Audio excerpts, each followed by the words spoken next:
This clip emphasizes the significant opportunities the U.S. market offers to Latin American small and medium-sized enterprises. It explores how the top 10 U.S. imports are not just commodities, but gateways to new possibilities, promising growth, and enduring partnerships. The focus is on how these opportunities go beyond increased revenue, fostering cultural exchange, building global economic bridges, and contributing to sustainable development. Seizing cross-border opportunities, the United States, with its diverse and extensive market, offers a fertile ground for Latin American SMEs to expand and flourish.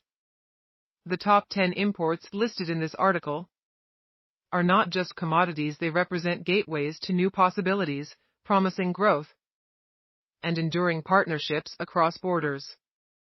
For Latin American SMEs, venturing into these markets means more than just increased revenue. It's about building bridges in the global economy, fostering cultural exchange, and contributing to sustainable development both locally and internationally.